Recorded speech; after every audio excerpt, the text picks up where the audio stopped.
کا سفینہ، زندگی کا قرینہ، روح مکہ مدینہ آدمی کو بناتا ہے۔ جی جناب، آپ کا خیر مقدم ہے، اور آج علم و علماء کی محفل ایک بار پھر سجی ہوئی ہے۔ شامل کر رہے ہیں پروفیسر اقبال عظیم کا ایک بہت ہی شعراء آفاق کلام، جسے ہمارے ثناء پیش کریں گے۔ درود شریف پڑھ لیجیے۔ اللہم صلی علی سیدنا و مولانا محمد وعلی آل سیدنا و مولانا محمد وبارک وسلم۔ کھلا ہے سبھی کے لیے باب رحمت، وہاں کوئی رتبے میں ادنا نالی، مرادوں سے دامن نہیں کوئی خالی، قطاریں لگائے کھڑے ہیں سوالی، میں پہلے جب مدینے گیا تھا تو تھی دل کی حالت تڑپ جانے والی، میں پہلے جب مدینے گیا تھا تو تھی دل کی حالت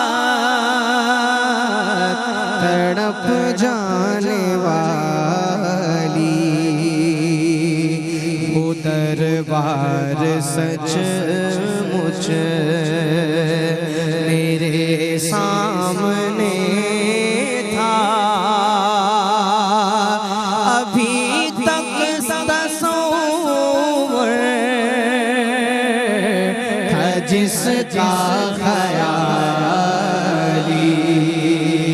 کھلا ہے سبھی کے لیے باب رحمت،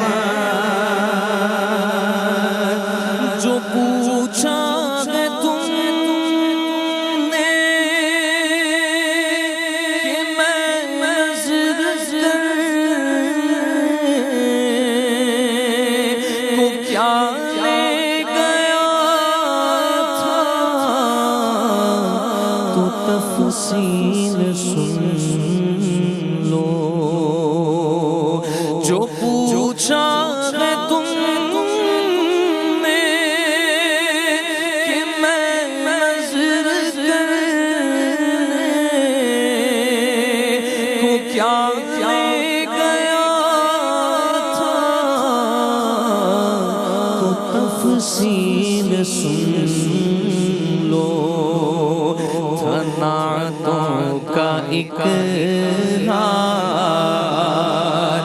اشکوں کے موتی، درودوں کا گجرا، سلاموں کی ڈالی، کھلا ہے سبھی کے، اور میں ایک ہاتھ سے دل سنبھالے ہوئے تھا، تو تھی دوسرے ہاتھ میں ان کی جالی، میں ایک ہاتھ سے دل سنبھالے ہوئے تھا، تو تھی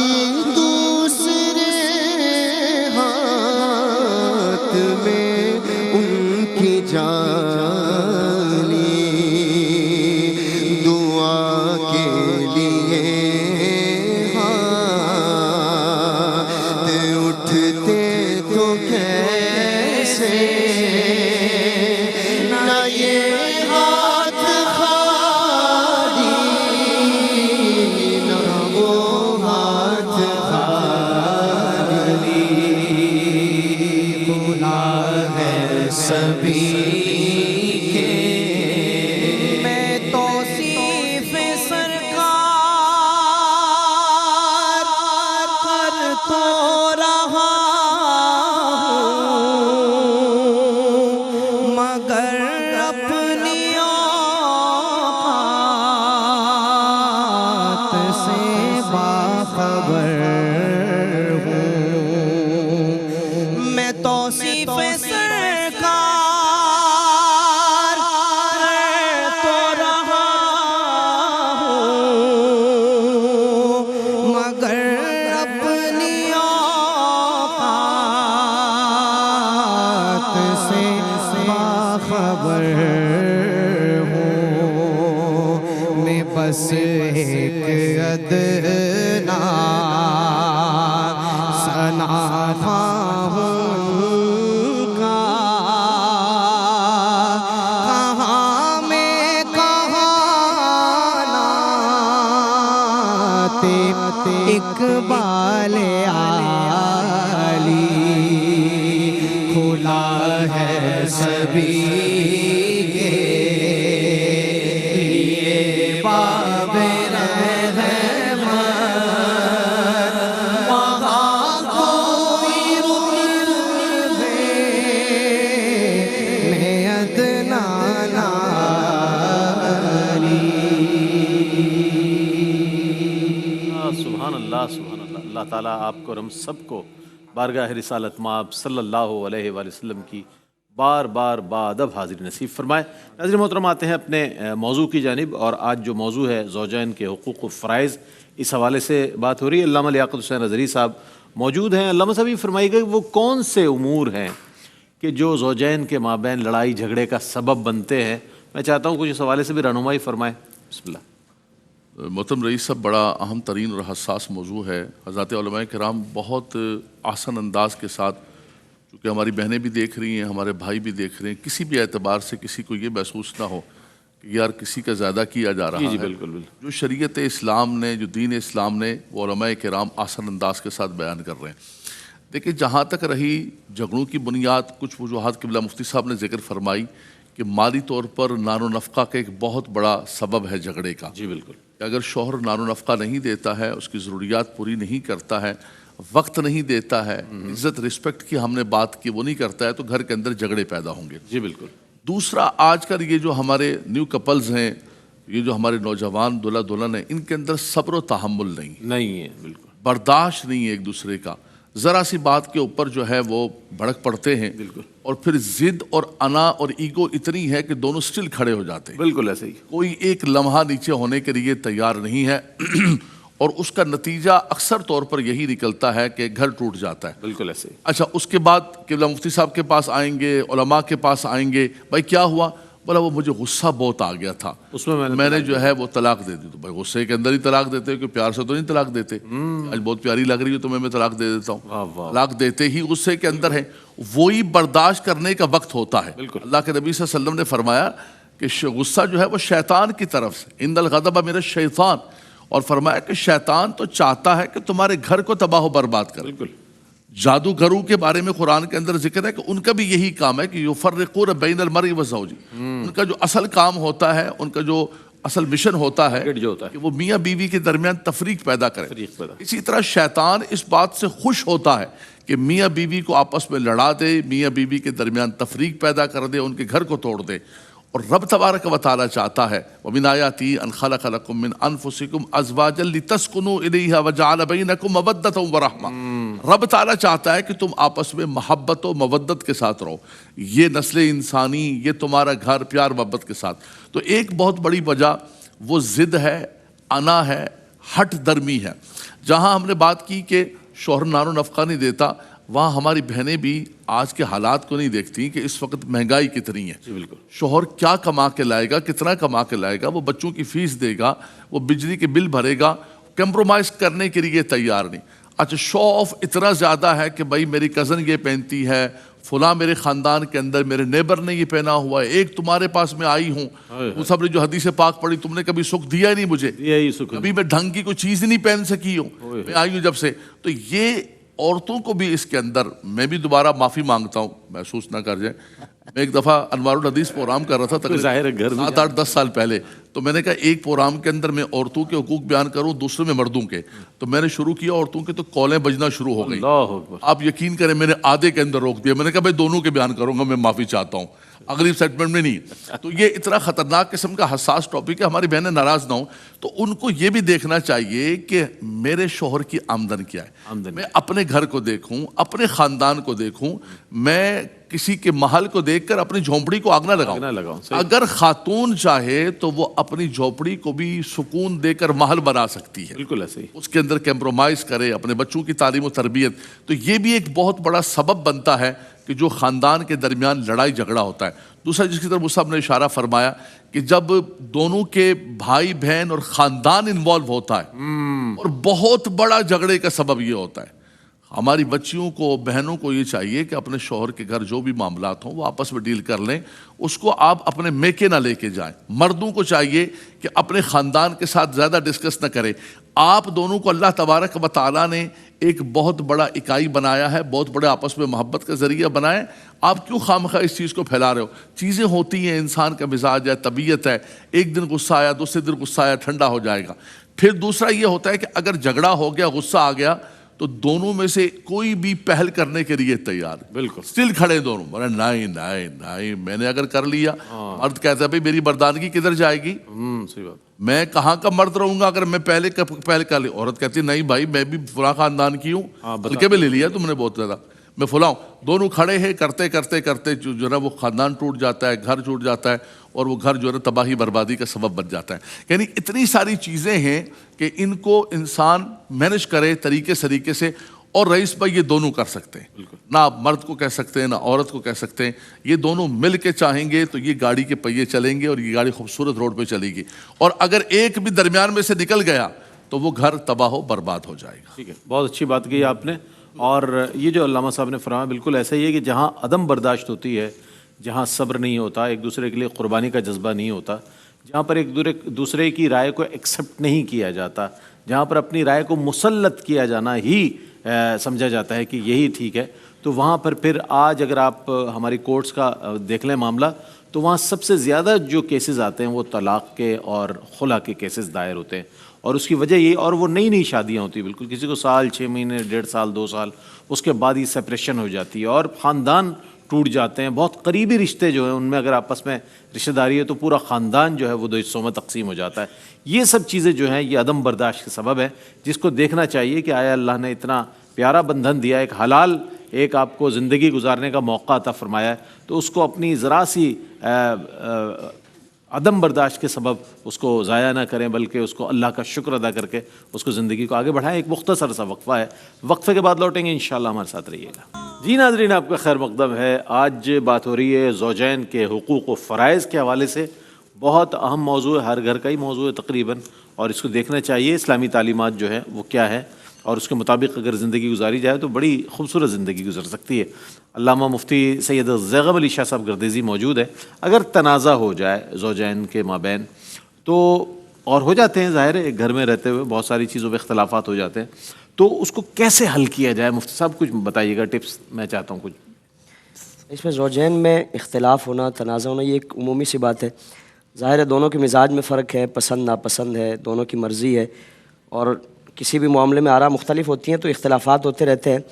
لیکن اس کو حل کرنے کے لیے اگر سنجیدہ کوششیں کی جائیں, پہلے ابتدائی طور پر زوجین آپس میں کوششیں کریں, اور اگر ان کی کوششیں کارگر ثابت نہیں ہو رہی ہیں تو پھر قرآن کریم میں جو طریقہ بیان فرمایا گیا کہ جو اہل اور جو منصف مزاج افراد ہیں ان کو شامل کیا جائے.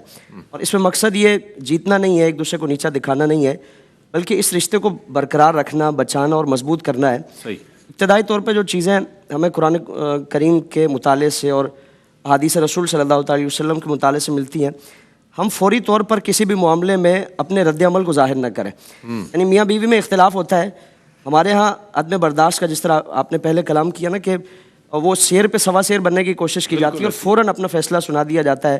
بیوی وہ طلاق اور خلا کا مطالبہ لے کے بیٹھ جاتی ہے, اور شوہر وہ موقع پاتے ہی وہ اپنی زبان سے ایسے الفاظ نکالتا ہے کہ وہ پھر اپنے من پسند فتوے کے لیے کوششیں کرتے رہتے ہیں, گنجائشیں ڈھونڈتے ہیں, رخصتیں تلاش کرتے ہیں, اور جھوٹ موٹ کے اپنے فرضی قصے کہانی سنا کر وہ اپنے من پسند فتوے حاصل کیے جاتے ہیں. تو اگر فوری طور پر رد عمل ظاہر نہیں کیا جائے گا بلکہ اس کیفیت کو تبدیل ہونے دیں, غصے کو ٹھنڈا ہونے دیں, مزاج میں تبدیلی آ جائے, تھوڑا سا دیگر معاملات کی طرف جائیں اور ابتدائی طور پر کوئی بھی ایسا فیصلہ نہ کریں کہ جس سے پوری زندگی کا پچھتاوا ہو. اس کے بعد قرآن کریم نے فرمایا نا کہ واللاتی تخافون نشوزہن فاعظوہن, یعنی آپس میں بات چیت کریں.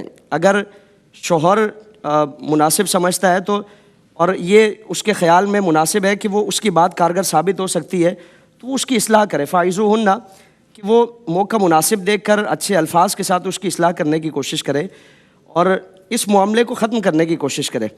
یعنی جو ناچاکی ہے, نا اتفاقی ہے, اور اس کے لیے یہ ضروری نہیں ہے کہ اگر جو غلطی پر ہے وہی پیچھے ہٹے یا وہی اس طرح کے معاملات کرے. بعض مرتبہ رشتے کو بچانے کے لیے قربانیاں دینی پڑتی ہیں, بلکہ حدیث میں فرمائیں کہ جو حق پر ہوتے ہوئے بھی اپنا حق معاف کر دے اللہ رب العالمین کی بارگاہ میں اس کے لیے بڑا اجر ہے. تو فرمائیں کہ ان کی اصلاح کرو اور ان کو سمجھانے کی کوشش کرو.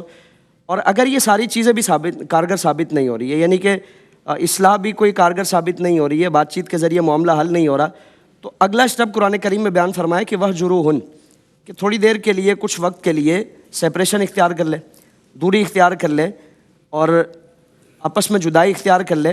یعنی وہ جب یا تو ایک ہی گھر میں رہتے ہوئے شوہر بیوی سے الگ ہو جائے گا یا بیوی کچھ دنوں کے لیے میکے چلی جائے گی, یہ جو کیفیات تھوڑا سا وہ ماحول تبدیل ہوگا تو وہ ایک دوسرے کو سمجھنے کا موقع ملے گا. شاید جس کی غلطی ہے وہ اپنی غلطی پر آگاہ ہو جائے, اس کو ندامت و شرمندگی ہو, احساس ہو جائے کہ یہ رشتے کو برقرار رکھنے کے لیے مجھے اس طرح کے معاملات نہیں کرنے. تو اس کیفیت میں شاید اس کو سمجھنے کا اور اپنی غلطی سدھارنے کا موقع ملے. تو قرآن کریم نے اس اسٹیپ کو بیان فرمایا کہ وہجروہن, یعنی آپس میں اس طرح کی کیفیت اپنائی جائے.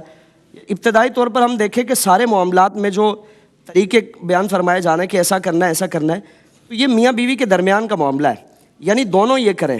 تیسرے تک فرمایا کہ ابتدائی طور پر بات نہ لے کے جائے, یعنی اگر وہ والدین ہی کیوں نہ ہوں, بہن بھائی ہی کیوں نہ ہوں, ابتدائی طور پر ہی اگر معاملہ سب کے سامنے جا کر بیان کر دیا تو پھر ظاہر ہے وہ جتنے افراد ہیں, اتنی زبانیں ہیں, اتنی آرائیں ہیں, اتنے فیصلے ہیں, پھر وہ اس رشتے کو بگاڑنے کے لیے ہر کوئی اپنی اپنی پسند کے مطابق فیصلے کرے گا, بالکل ایسا, اور اپنی اپنی مرضی کرنے کی کوشش کرے گا. تو فرمایا کہ ابتدائی طور پر یہ سارے معاملات کریں.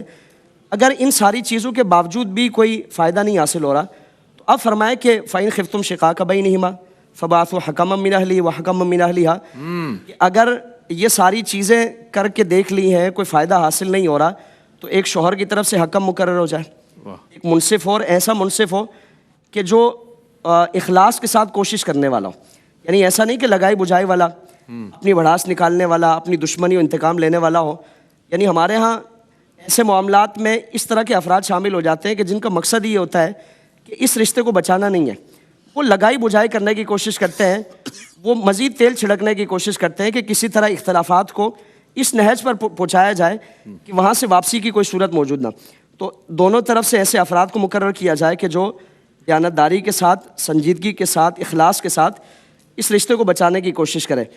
اور جہاں رشتے کو بچانے کے لیے فضائل بیان فرمائے گئے, ایسے افراد کے جو کسی کی طلاق کا سبب بنتے ہیں, ان کے لیے اللہ کے رسول صلی اللہ علیہ وسلم نے فرمایا کہ اللہ کی لعنت ان پر ہے. یعنی ایسے افراد یا ایسی عورتیں کہ جو کسی کی طلاق کا سبب بنتے ہیں اور ان فتنوں کی وجہ سے اور لگائی بجھائی کی وجہ سے اس معاملات کو اس نہج پہ پہنچا دیتے ہیں کہ وہاں سے واپسی کی کوئی صورت نہیں ہوتی. تو فرمایا کہ ان پر اللہ کی لعنت ہے. اور جو رشتوں کو بناتے ہیں اللہ رب العالمین ان کے لیے دنیا اور آخرت میں اس کا صلہ عطا فرماتا ہے. تو اگر سنجیدگی کے ساتھ کوششیں کی جائیں گی تو یقیناً اللہ تعالیٰ, بلکہ فرمایا نا کہ فَإِنْ أَرَادَ, اگر وہ دونوں یعنی کہ جو حکم ہیں اگر وہ ارادہ کریں اصلاح کا, یوفق اللہ بینہما, اللہ رب العالمین دونوں کے درمیان موافقت پیدا فرما دے. تو کوششیں سنجیدہ ہوں گی, اللہ تعالیٰ اس میں برکت عطا فرمائے گا. بہت اچھی بات کی آپ نے. اچھا جناب, زوجین کے مابین ہونے والی جو کوتاہیاں ہیں اپنے اپنے حقوق و فرائض کے حوالے سے, ان کا بہت اچھی طرح ذکر ہوا اور ان کو ہائی لائٹ کیا گیا, اس کے نقصانات, دنیاوی اور اخروی نقصانات, اور جتنی چیزیں ہیں معاشرے پر ہونے والے اس کے اثرات, اور جو اس سے خفت ہوتی ہے, خفت کا پہلو نکلتا ہے, شرمندگی کا باعث بنتی ہے چیز. ان تمام چیزوں کا تدارک میں چاہتا ہوں, مفتی صاحب کچھ فرمائیے گا, ان کوتاہیوں کا تدارک کیسے ممکن ہے, کچھ ارشاد فرمائیے گا. بسم اللہ الرحمن الرحیم. دیکھیں یہ بڑی ذمہ داری ماں باپ پر ہوتی ہے. ماں باپ، ہم نے کل بھی اس پہ بات کی کہ ماں باپ جو ہیں بچوں کی اچھی تربیت کریں، رول ماڈل بن کر دکھائیں. ٹھیک ہے. اگر میاں بیوی دونوں پیار محبت سے رہ رہے ہوں، ایک دوسرے کی چھوٹی چھوٹی غلطیاں نظر انداز کر رہے ہوں، اگر غلطی ہو جائے مثلا شوہر سے ہو گئی، وہ اپنی ایگو کو درمیان میں نہ لائے.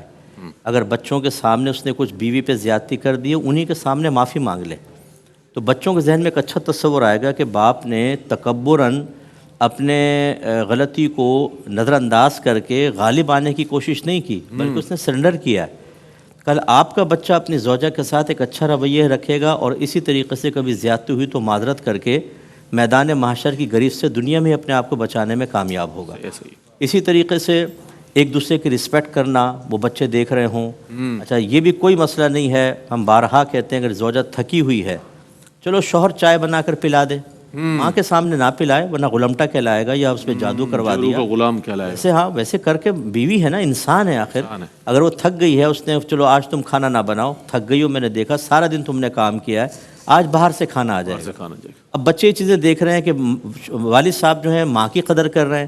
اس طرح باپ تھکا ہارا آیا، ہم تو اپنے گھروں میں دیکھتے ہیں کہ عورتیں فوراً ہاتھ سے بیگ وغیرہ لے کے رکھ لیا، پانی وانی دے دیا، بیٹھے ہیں، کوئی ضرورت ہو یہ معلوم کرنا. ہمارے یہاں کیا ہوتا ہے، بعض اوقات شوہر آیا، بیوی باتھ روم میں گھس گئی، وہ آ کر دیکھ رہا ہے کہاں ہے، وہ امی واش روم میں چلی گئی، جبکہ پتہ ہے کہ شوہر آیا ہے، فوراً گھس گئی باتھ روم کے اندر. وہ بیچارہ خود ہی کھانا گرم کر رہا ہے، خود ہی لا رہا ہے. تو یہ تو ایک منفی اثر ہے. تو سب سے پہلے میاں بیوی رول ماڈل بنے. اس کے بعد پھر جو زوجین ہیں آپس میں، جیسے ہم نے کہا کہ ایک دوسرے کو علم دین سکھائیں. اگر زوجہ عالمہ ہے، بعض اوقات شوہر عالم نہیں ہوتا، زوجہ نے ابتدائی علوم سیکھے ہوتے ہیں، شوہر نے نہیں، تو وہ حسن طریقے سے اس کو سکھائے، وہ اس کو سکھائے. اور اس کے بعد دین کو اپنے اوپر نافذ کریں، شریعت کو کھولیں. اپنے تمام جھگڑوں کا حل اپنی عقل سے نہیں، اپنے معذرت کے ساتھ خاندان کے بڑوں سے بھی نہیں، سب سے پہلے شریعت سے کروائیں. ہمارے گھر کے بڑوں کو مکمل شریعت نہیں آتی ہے.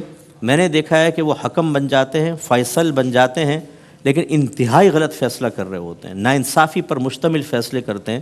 تو لہذا اس کا تدارک یہی ہے کہ علم دین سیکھیں. پہلے تو اپنے بچوں کی تربیت کریں تاکہ وہ اچھے میاں بیوی بنیں.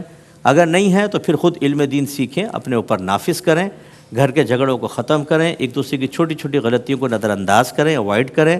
اگر ایک فریق معافی مانگ رہا ہے تو اس کو طول نہ دیں، فوراً قبول کر کے راضی ہو جائیں. یہ بھی غلط طریقہ ہوتا ہے کہ بیوی نے ایک دفعہ معافی مانگی، دوسری دفعہ تو شوہر کہتا ہے پہلے کئی دفعہ معاف کر چکا ہوں، اب نہیں کروں گا. اور اسی طرح بیوی، پہلے بھی تم نے 2 دفعہ ایسا کیا ہے، اب میں نہیں کر رہی کچھ بھی. بھائی وہ انسان ہے، کوئی فرشتہ نہیں ہے. 50 دفعہ ہوگا، 50 دفعہ چانس دو. جیسے کہ آپ کی خواہش ہے کہ مجھ سے 3 دفعہ اگر نمک زیادہ ہو جائے تو شوہر نظر انداز کر دے. تو اس کا تدارک یہی حضرت کے صبر، تحمل، علم، شریعت کے دروازے کھول دینا اور اپنے بچوں کے لیے ایک اچھا رول ماڈل بن جانا تاکہ ان کے ازدواج زندگی بھی بہتر بنے. اسی طرح یہ اچھائیاں منتقل ہوتی رہیں گی. اور پھر آپ دیکھیں اگر ایسا کوئی خاندان ایسا ہوتا ہے نا، فرد یا ایک کپل ایسا ہوتا ہے تو پورا خاندان اس کی مثالیں دیتا ہے. بالکل ایسے ہی. بس یہ دونوں فیصلہ کر لیں. اور یہ بہت ہی امپورٹنٹ ہے، میں ایک بات آپ کو عرض کرتا ہوں کہ میاں بیوی کو خود اپنے آپ کو سمجھنا چاہیے. واہ واہ. جب شوہر اپنی بیوی کو اپنی والدہ اور بہنوں کی سوچ سے سمجھنے کی کوشش کرے، ماں کہتی ہے دیکھو آج کل کی لڑکیاں بہت تیز ہیں بیٹا، زیادہ نہ خرچہ ہاتھ میں دینا، نہ زیادہ گھمانا پھرانا، نہ فلانا کرنا ورنہ یہ ہاتھ سے نکل جائے گی. اب وہ بیوی، بھائی تو آپ بیوی کی مزاج دیکھیں نا کیا ہے. وہ آپ کی ماں نہیں ہے، وہ بیوی ہے. وہ اپنی ماں کا وہی طرز عمل اختیار کر رہا ہے. بہنیں چاروں طرف سے گھیر لیں گی. یہ تو بالکل بدھو ہے، سیدھا سا، اس کو تو گھول کے پی جائے گی وہ.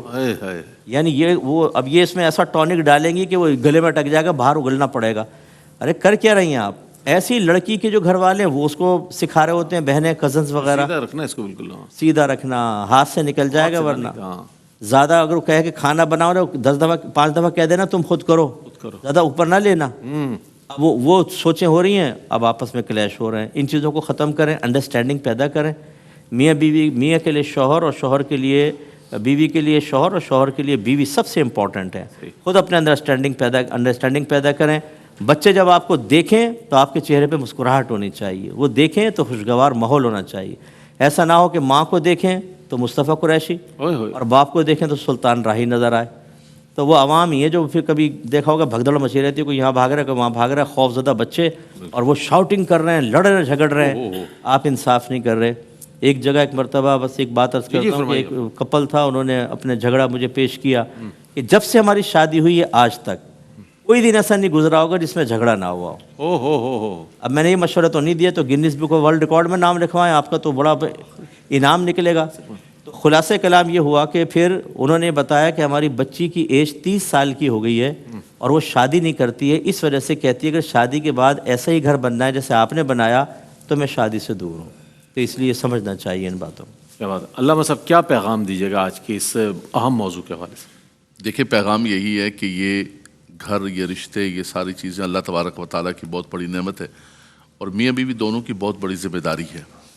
میاں بیوی مل کر اس کو بچا سکتے ہیں، سنوار سکتے ہیں، اور کچھ لوگ تو تباہ و برباد کرنے پر تلے ہوتے ہیں۔ جیسے مفتی صاحب نے حدیث پاک بھی پڑھی کہ اللہ کے نبی صلی اللہ علیہ وسلم نے فرمایا کہ وہ لوگ ہم میں سے نہیں ہیں جو دوسروں کے گھروں کو تباہ و برباد کرتے ہیں، میاں بیوی کے درمیان تفریق پیدا کرتے ہیں۔